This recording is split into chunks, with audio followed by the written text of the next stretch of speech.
All right, we still have a few people joining, but I think we'll get started. My name is Trey Avery, and I'll be leading the webinar today. I just wanted to kick things off by introducing the CEO of Magstim EGI to welcome you to the webinar today. Thanks, Trey. Hello, everyone. Thank you for joining the Magstim EGI webinar today. Thank you so much, Trey and Dr. Sarah McCormick, for graciously sharing your insights and expertise with us. My name is Ronnie Stallacampo. I'm the CEO for Magstim EGI and the Welcony Group. We have some great news today about two new technologies to accelerate your neuroscience research. In fact, we developed these technologies that you'll see today because neuroscience leaders like you requested the tools to enable them to better study and treat the brain. We always want to hear from you. Please reach out, share your successes, no failures, research developments, and any needs you may have. Your knowledge and research endeavors drive and inspire us. Be sure to look for new innovations from Magstim and EGI in the coming months. Our R&D teams have a very, very busy 2024 planned. At the end of the session today, there will be a brief Q&A monitored by John Leadham. Please use the chat feature to ask any questions. Before we start, I need to read a brief statement to make our attorneys happy. Scientific content remains the intellectual property of the authors. This webinar is sponsored and organized by Magstim EGI. However, Magstim EGI does not engage in generating or editing scientific content presented. Inclusion in this webinar should not be taken as an endorsement of the scientific findings by Magstim EGI. Please note the use of Magstim devices or EGI devices for other than the FDA cleared intended use is considered investigational. Now, I have the pleasure of introducing my colleague, Dr. Trey Avery, who holds a PhD in biobehavioral sciences from Columbia, where he managed a dense array EEG lab. When I joined Welcony about 2 years ago, Trey provided me with a fantastic overview of EEG and just how important dense array is. So I know you'll enjoy his talk today and Dr. McCormick's talk. With that, I turn it back to you, Dr. Avery. Thank you. Thanks, Ronnie. We will get started, and just to make sure that we can, you can see all the content in the slides, I'm gonna turn off my camera for the slide portion, and then we'll turn cameras back on for the two Q&A sessions. We'll have one following the TMS section, and then one following the EEG section. Great.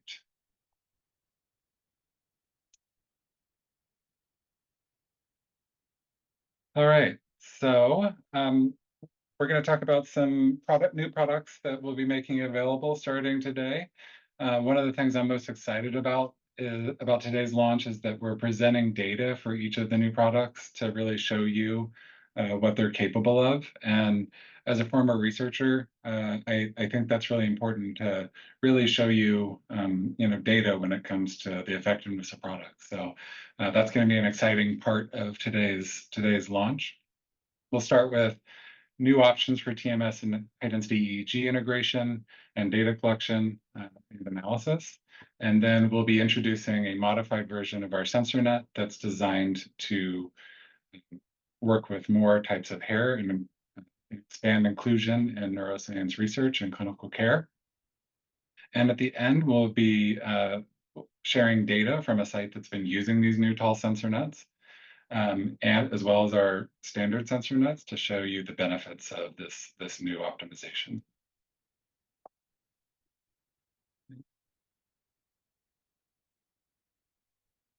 So the Magstim EGI geodesic EEG system is designed to grow and evolve as your research expands.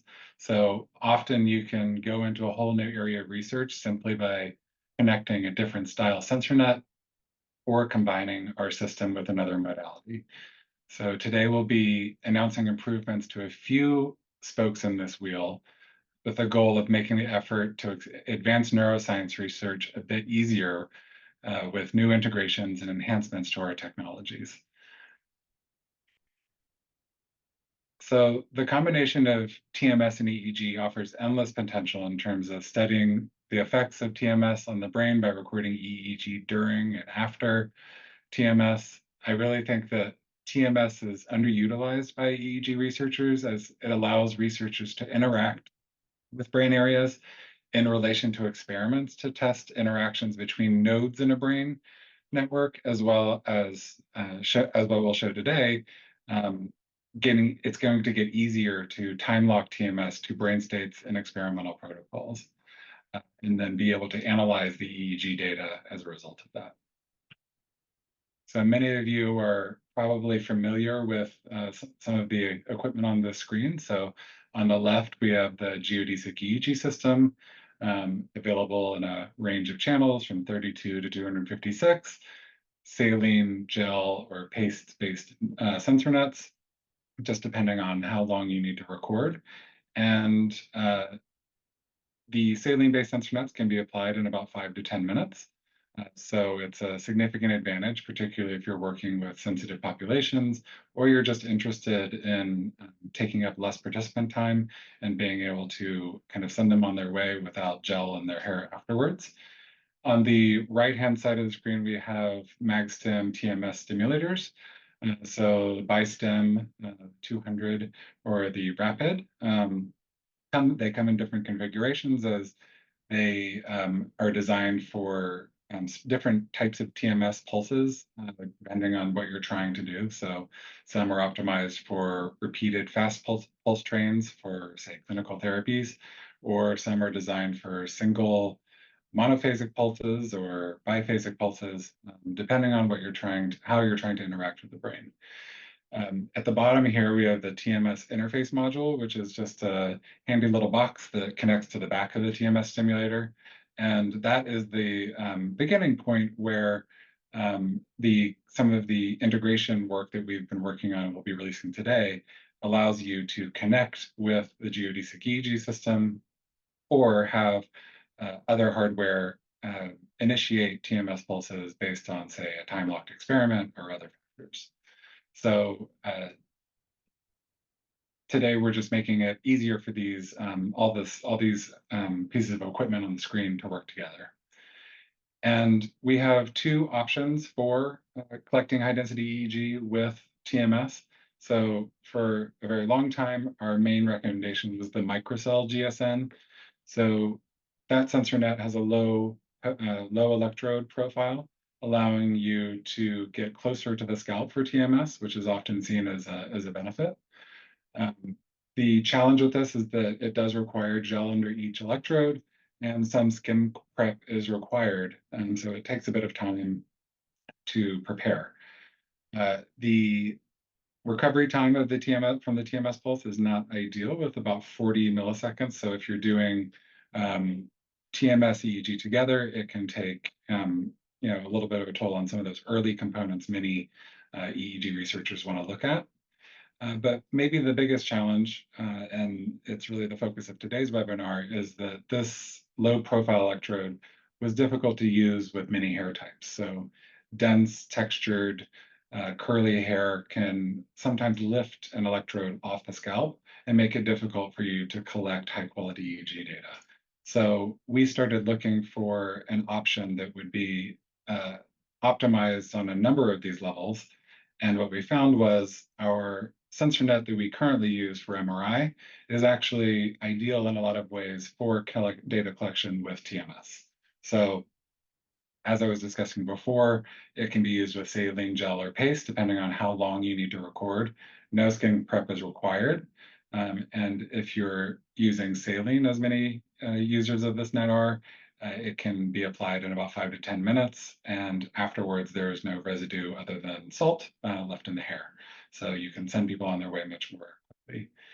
The electrode profile is taller, and so it does require about a 10% increase in TMS power. So, we acknowledge that there's going to be certain use cases where this isn't an option if you're already at the maximum TMS output.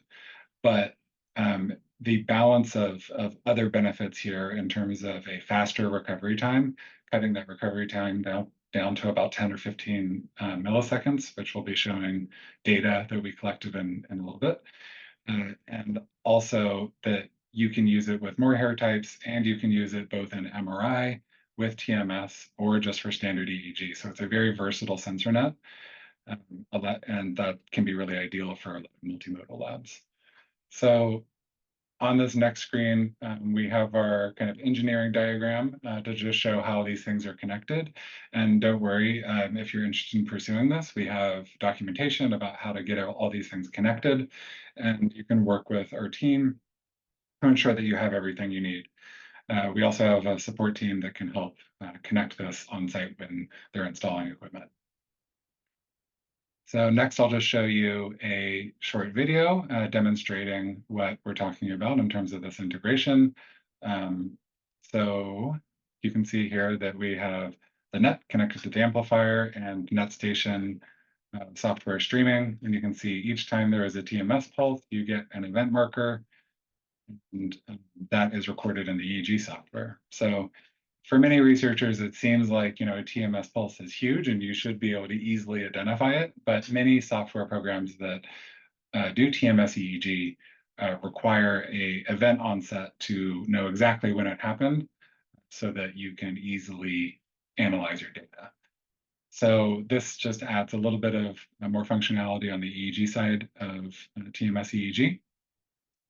And the next thing, I'll start by discussing the elephant in the room, which is, yes, this product looks like the emoji I use most on my phone, but it's a helpful little gadget that makes time-locked TMS EEG much easier, allowing you to pair TMS pulses with audiovisual stimuli in E-Prime. So E-Prime is a software program that allows you to present AV stimuli. So to a person sitting in a chair, they can see pictures or video or audio. And then we get time-locked responses in the EEG stream.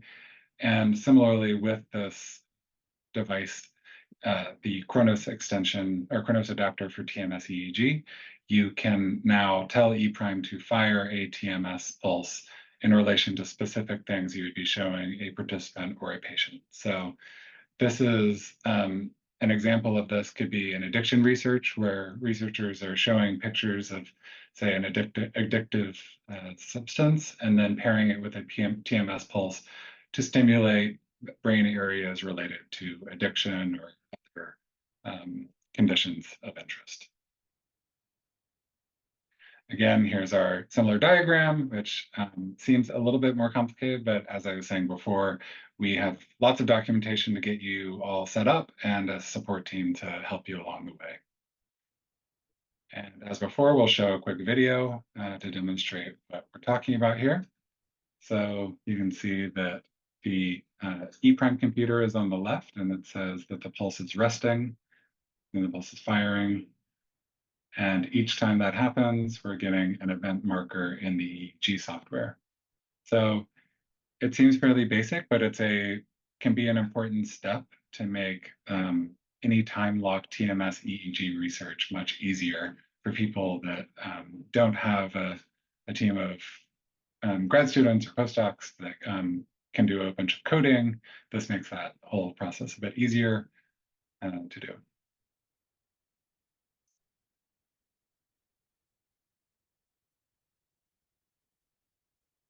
And as I was saying before, we recently tested the performance of the Hydrocell MRNet with both biphasic and monophasic TMS pulses and processed the data with the open source TESSA toolbox. It's a MATLAB-based toolbox. And you can see there are slightly different amounts of data removed depending on pulse type, but you can clearly see many of the most commonly studied TMS EEG components. And remember, this is using a sensor net that allows you to apply 256 or less electrodes very rapidly, so you can study the full resolution and complexity of these brain responses without sacrificing a ton of lab or participant or patient time. And it also works with a wider range of hairstyles, which is very important. So we think that this hydrocell MRNet is a nice addition to the TMS EEG profile product portfolio, as it allows you to collect data with more people that would not be really compatible with the microcell net or cap-based traditional EEG systems. And again, since the net can be easily removed, put on or removed, some groups are doing just pre-post TMS, some groups are doing all the way through, pre, during, and post. It's really up to you, and really, I think this new option just gives you more flexibility in this area.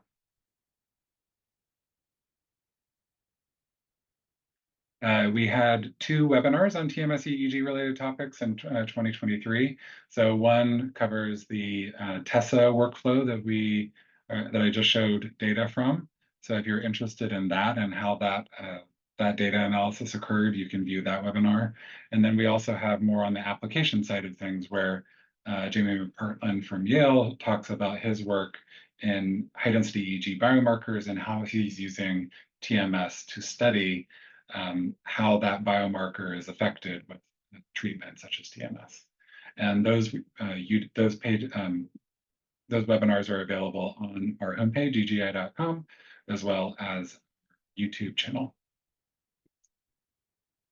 So if you wanted to analyze your data in an open source tool like TESSA, we have a plugin called MFF, which is our file format, MFF MATLAB IO.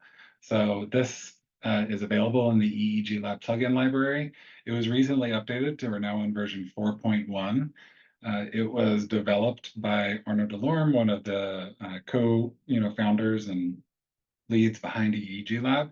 And this is a great tool because it allows you to easily bring your data with no exporting directly into MATLAB or Python-based toolboxes. It also allows you to export your data back to NetStation for better visualization of high-density EEG. Not all open source tools are really optimized for 256 or that many channels.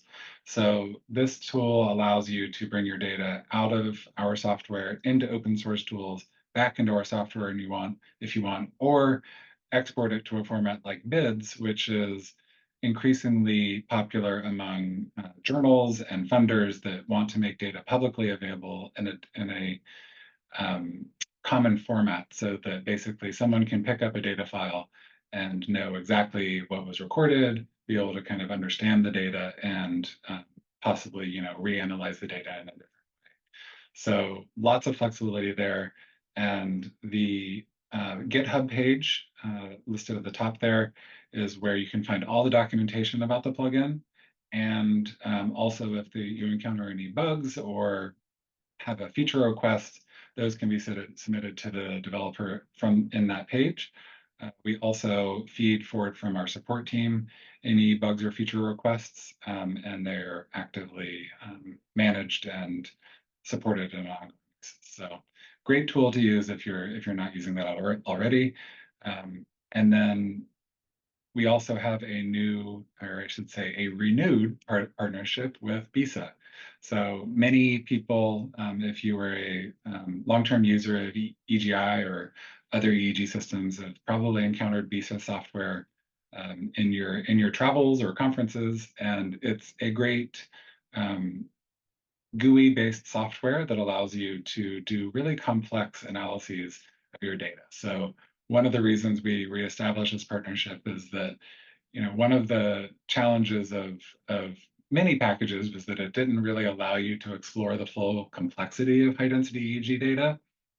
And with BISA 7.1, their newest release, there's great connectivity and source coherence features that you can really look at the relationships of brain data across the brain. So we're really getting to the point where kind of like with the early days of fMRI, where you would highlight a very small voxel that is producing some response to some scenario. And really, EEG is really in the same path, where now we are starting to look at dynamics across the brain. And BISA is a great way of allowing you to explore your data in a more complex way. while not having to do a ton of programming. And they also do have connections with, allowing you to customize certain things. So if you do want to alter things, they do allow you to do some of that. And you can purchase BISA along with other EEG products from us, or on its own. And a new model they have allows you to spread the cost of software across years of a grant or just across years of your lab budget. So it reduces the upfront burden of having to make an upfront purchase all at once. You can use it for a subscription model across multiple years. So lots of great opportunities to analyze your data and to collect TMS EEG data together now. And with that, I'm just going to open the floor for any TMS EEG related questions. So I think John will be joining us to let us know if any questions came up on the chat, or you can let us know now. Thanks for the excellent presentation, Trey. That was fantastic. It's exciting that we can now add the TMS modality to the high density EEG. I think this is a nice step forward for all of our products, and people can come and source all their products with one company at this point in time, which is exciting as well. We did have a question come in. The first question that came in was, is there other experimental design software that is supported apart from ePrime at this point in time? Yes, there is. That's a very good question. So the TMS interface module is essentially, so the Kronos box that I showed is essentially generating a TTL pulse, which is a standard communication triggering method across lots of devices. So the Kronos option is helpful in that it's increasingly difficult to find computers with parallel ports as computers are getting smaller and smaller and smaller. And so the Kronos box essentially enables a simple to use parallel TTL generator. But that being said, if you have a computer or another method of generating TTL pulses, you can get the same effect and then use the same integration that would allow you to get events both into your EEG signal when the TMS pulses happen, as well as to trigger the TMS device based on a time-locked event of interest. Great, thank you. One more question here. How is the TMS-induced noise removed from the EEG recordings? Yes, that's a good question. So it's a complicated question. So there can be a lot of factors that can induce noise related to TMS into EEG. So as most of you know, it's a large magnetic field, right? That requires substantial power, and having these devices right next to each other could make it could induce some fairly strong noise. One of the ways that we prevent this is by not placing the TMS coil directly on the EEG sensors. So there's different ways, either arms or there's an open source spacer that goes in between the TMS coil and the EEG electrodes to prevent touching. So that's one of the ways that people reduce noise. The other thing is that the TMS, the MR-related MR conditional sensor net that we're introducing as a new option for EEG and TMS has a 10-foot cable that allows you to keep the participant or patient fairly far away from the actual TMS hardware. So as usual with EEG, it's really just knowing the sensitivity points of the EEG and all of your other equipment and making sure that you just have some proximity in between the sensitive points and any generators. So part of that TESSA workshop that's on the webinar that I mentioned from last year does show some of the processing steps that do remove noise in traditional ways, like notch filters or using a tool like CleanLine to effectively remove some of the external environmental noise from TMS EEG. Great, thanks, Trey. Do we have time for any more questions, or Are you set to move on to the next? I think we can do one or two more. Okay, I've got one left here. Have you seen ICA used with TMS pulse artifacts in EEG, and how effectively?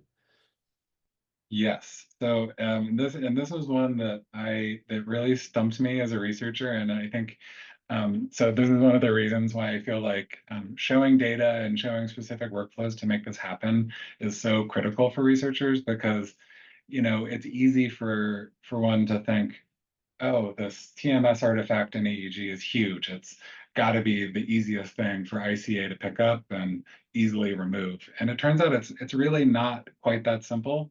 Um, and the Tesla toolbox and other TMS EEG tools do use ICA, um, but it wasn't as straightforward as I thought. And so that's the reason why they built it into toolboxes, so that you can have the full range of tools to get the kind of results that we were able to achieve. So it is kind of its own analysis field, and that there are kind of norms and best practices that have been established, and most of them built into Tessa and other tools. So I recommend, again, looking at that webinar, and then also digging into some of the peer-reviewed articles about these tools, and articles that have actually used them for EEG processing.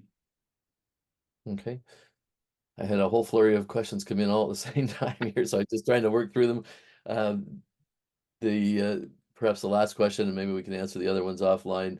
What sets the EGI EEG caps apart from other systems and caps?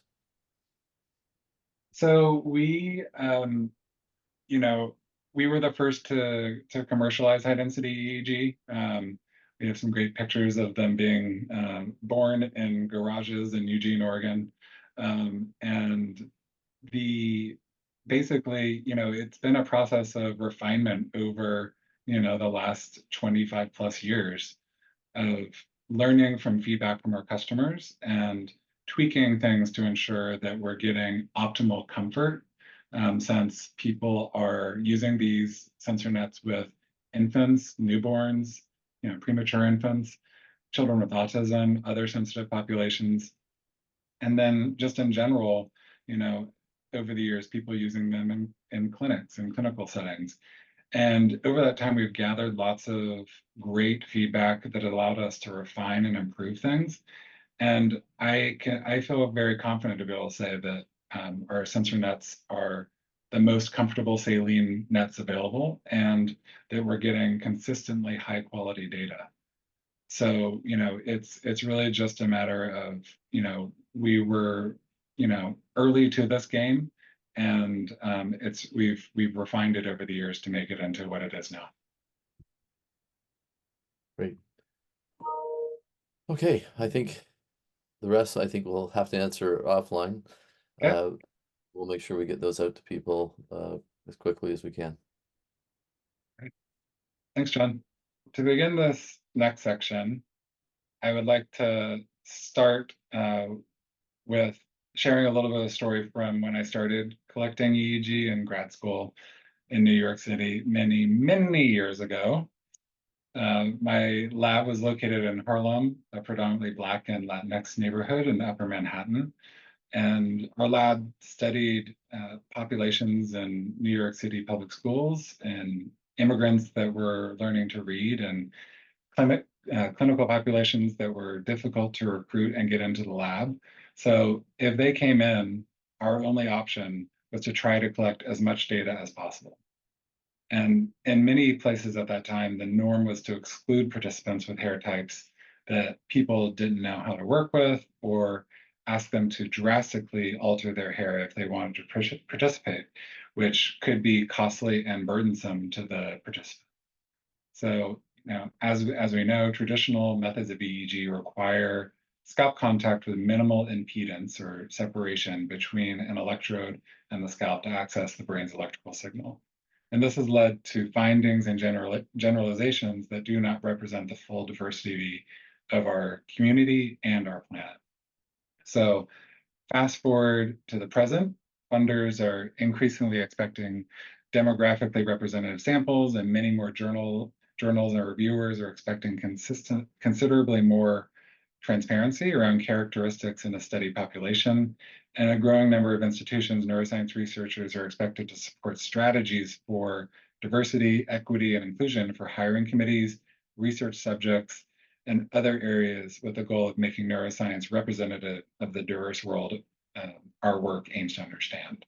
So a wide range of individuals, groups, institutions, and companies are working to address the history of systemic racial bias in the field of neuroscience due to underrepresentation methodological barriers that have only gained broad attention, unfortunately, in recent years. But we're happy that this conversation is happening.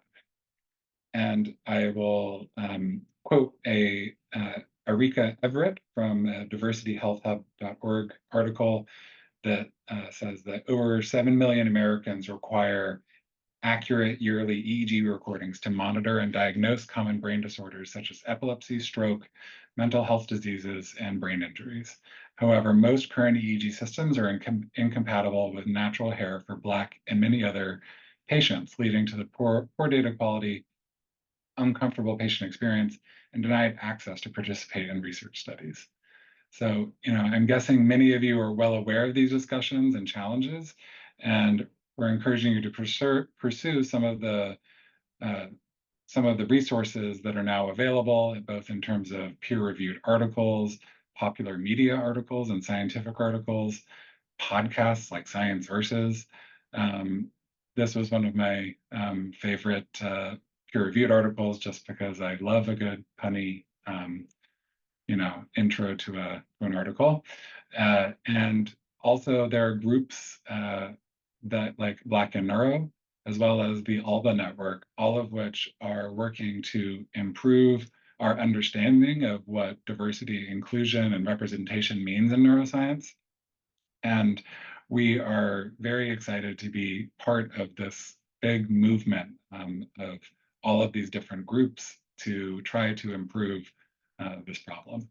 So one of the ways that we started this work was in a webinar from 2023 that talked about inclusive EEG and in this term, it was inclusive in a very broad sense. So not only working with all types of hair, but also working in the homes and other settings where you can find patient populations that may not be able to come into a research lab.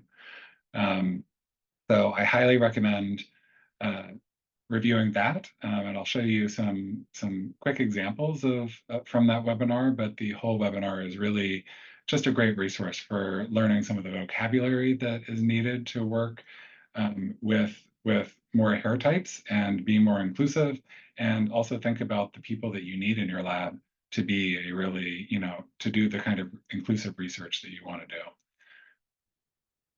So here are examples of from that webinar of putting these are just our standard sensor nets on several different hair types that allow you to see what that can look like. So in some cases, kind of like what I was saying in my kind of early research days, you may not be able to get all contacts onto the head, but sometimes just seeing examples of how other people have done this are tremendously helpful and may give you the confidence, or at least the initiative, to start looking into this and how to do it in your lab. And so in the case of loose braids and locs, you apply the sensor net, and then you can see in the videos, they actually have two people helping apply the sensor net. And then you begin by removing some of the braids or locs through the holes in the sensor net. This is one way that our sensor nets are different than many other EEG devices, in that it's an open structure that allows you to pull loose hair through the openings in the sensor net. And that allows the electrodes to get deeper and closer down onto the scalp, which gives you better data quality usually. And then here is a very fast TikTok of the same thing, where you apply the sensor net and then a team pulls the hair through the openings in the sensor net.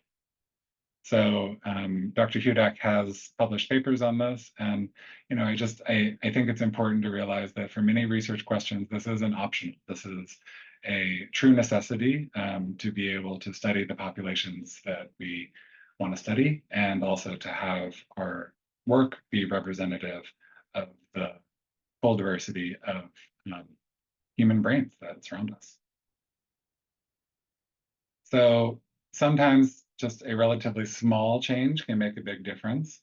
Don't get me wrong, launching a new product requires considerable persistence and effort, but we believe it is truly worth it. So Magstim EGI is proud to be part of efforts to address such biases in the field with release of a modified version of our high-density EEG sensor net that's been optimized to work with a wider range of hair types. Our open net structure has proved to be valuable in achieving scalp contact, and multiple research labs, including one you'll be hearing from shortly, have shown that these new sensor nets have new applications and methods that have developed, improved their ability to collect high quality data on more hair types than our standard sensor net. So don't get me wrong, some of the many labs have gotten away with many years very successfully with our standard net.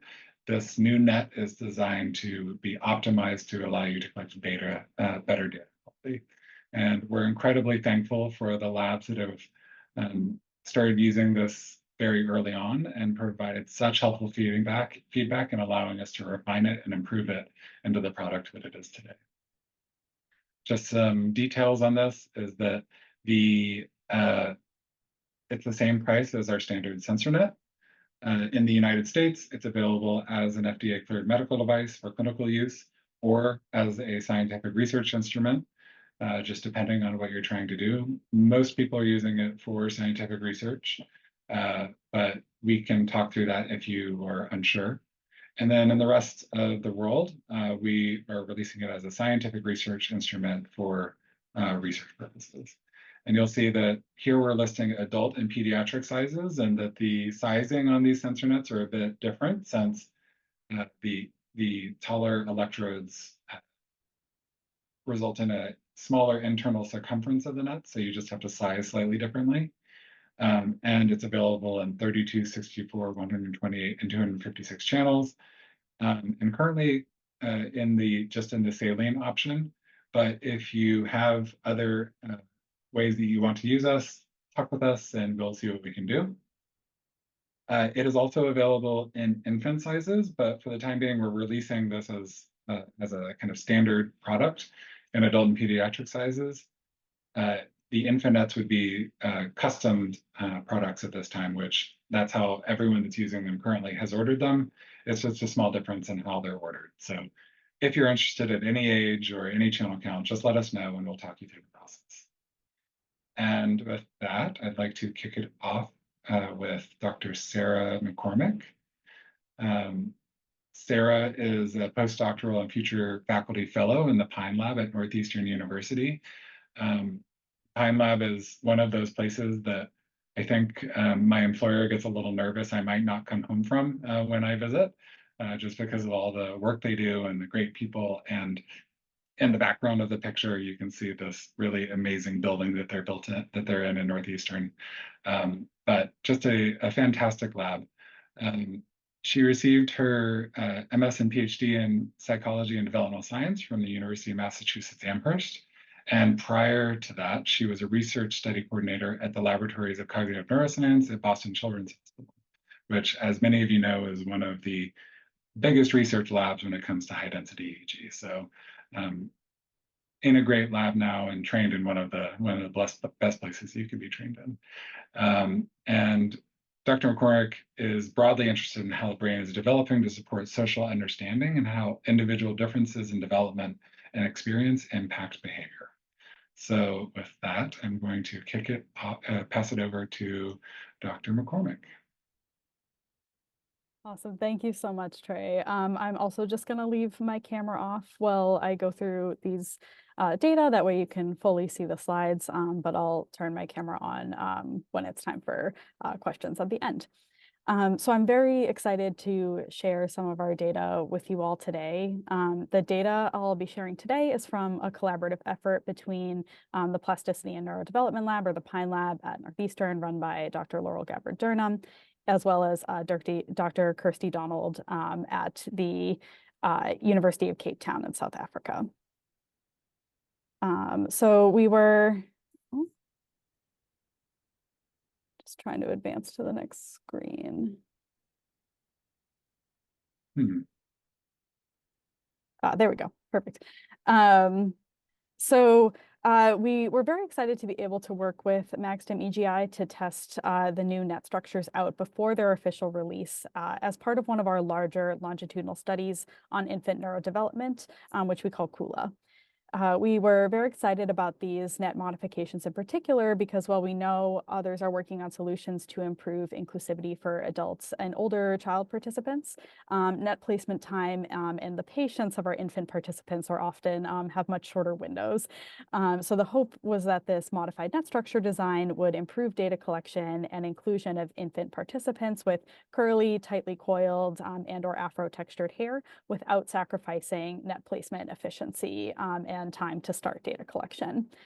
So I also want to highlight that this effort was also really led by Nwabisa Malandu, who's a neuropsychologist trained at UCT and was also involved in the KULA project. She just can't be here today because of the time difference, but she's also happy to answer any questions that I can't today over email. Also, a preprint of the data that I'm going to be talking about today will be available in the next few weeks. Okay, so, perfect. So as has been shown already, the modified pedestals are taller and made of a more rigid molded plastic material compared to the shorter infant net pedestals. And at the top right here is just an image of one of the modified tall net structures placed on one of our toddler participants. So to test the effectiveness of these modified net structure designs, we recruited infants from the larger KULA study, which is a longitudinal study on infant neurodevelopment in Cape Town, South Africa. Participants were initially recruited for the larger study from an established pregnancy registry site at Gugulethu Midwife Obstetrics Unit, which is located in Gugulethu, an informal urban settlement in the Cape Town city in South Africa.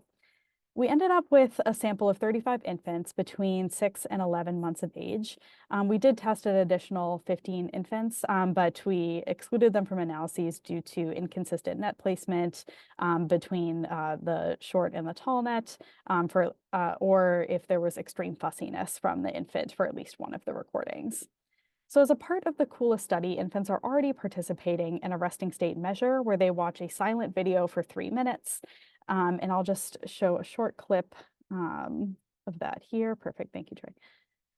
So if you're not familiar with how we collect resting state data from infants, this is one way we typically do it, where we'll show them, an engaging but silent video that they'll watch for about 3 minutes. We might use other methods to engage them, such as blowing bubbles or playing with a silent toy otherwise. So we had infants repeat this baseline measure 2 times. The first time they would be wearing the short net. We would then remove the net and repeat the resting state baseline measure with the modified tall net structure design. A widely available leave-in conditioner was applied to infants' heads before the first net placement. We also measured impedances as we typically do and saved them out from each of the recordings. And prior to the placement of conditioner, we also measured the hair height.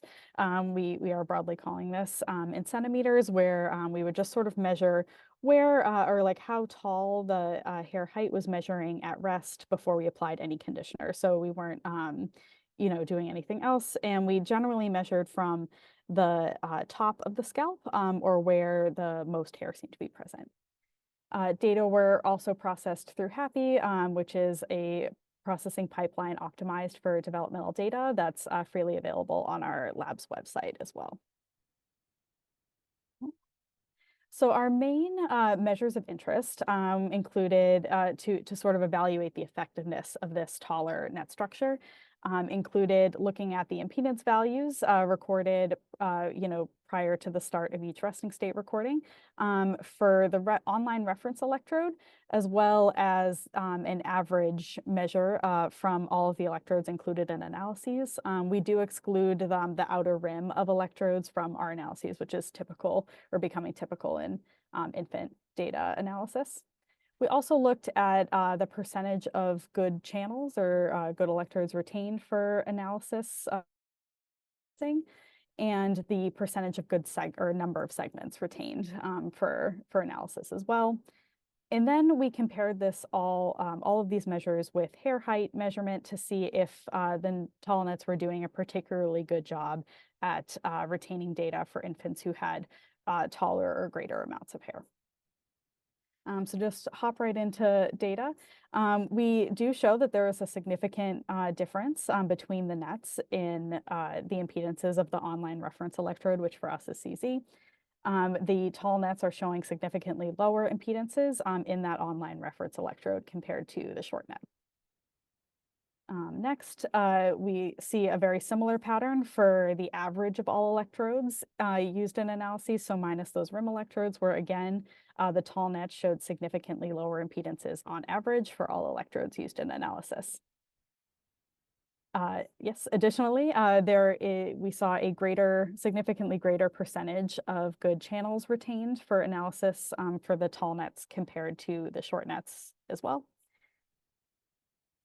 And finally, for the overall sort of analyses, we do also see that the tall net showed a significantly higher percent of usable segments retained for analysis as well compared to those short nets. And so when we look at these measures compared with hair height, we do see that for infants with greater amounts of hair, the tall nets showed significantly lower impedances for that online reference electrode, whereas the difference between the two nets is not significantly different for infants who had no hair to less than a centimeter of hair when we measured it. And we chose that sort of cutoff measurement because it's approximately the height of the short pedestal. So we were looking at hair heights that were greater than the height of that short pedestal to see if the taller modified pedestals would be more accommodating. And that does appear to be the case for the online reference electrode. We don't find any significant differences for the other measures that we looked at. However, the pattern is trending in the same way. So in terms of our final conclusions and our user recommendations just based on our experience with the product. The modified net with taller pedestals does perform better overall than the short nets in this sample. This appears to be particularly true for infants with hair that was greater than 1 centimeter in length when we measured it. We do recommend the use of this widely available leave-in conditioner. For us, we used the Shea Moisture Jamaican Black Castor Oil Strengthen and Restore Leave-in Conditioner. The use of this product really helps to reduce tangling during net placement and removal and provides additional moisture. And this just really seems to help for net placement and removal, especially for infant participants, based on our experience. And this detangling and moisturizing aspect of adding conditioner is also made it easier for electrodes to sit flush against the scalp for recording. The tall pedestal electrodes are more likely when you're placing the net to be tilted on their side instead of immediately sitting upright and flush on the scalp. So we would recommend an extra pair of hands from a researcher on the study, or in the case of infants and toddlers, from the participant's caregiver to sort of help flip those electrodes right side up. And that will be helpful in reducing the time it takes to place these nets. And finally, in the course of our testing, we did size down the tall pedestal nets by a centimeter, which I believe is now reflected in the sizing that Trey was talking about earlier. And yeah, so those are our recommendations based on our testing. We did only test with the infant caps in this sample, so those are the only results that we're sort of talking about today. But I'm happy to answer any questions.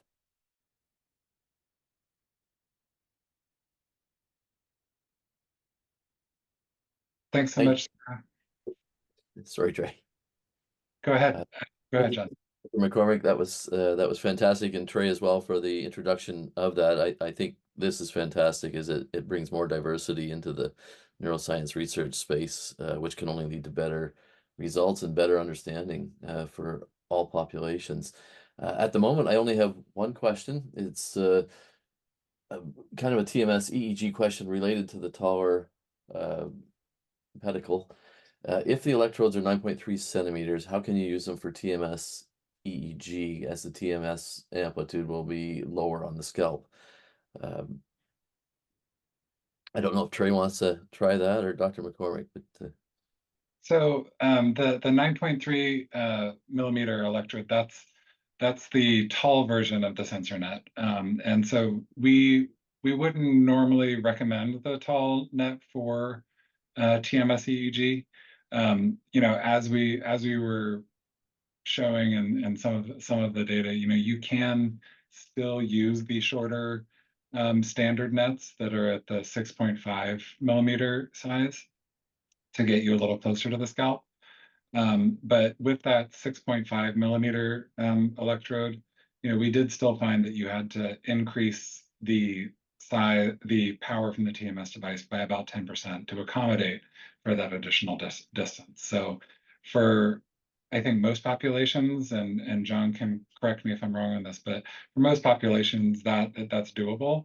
But there's going to be certain circumstances where that might not be possible. And so that's when you might need to use the microcell, or think about options for working with that population. I also think that TMS is only one little part of using this net. This net is going to be used for so many other studies that the advantages outweigh the fact that it may not be as great for TMS as a shorter pedestal.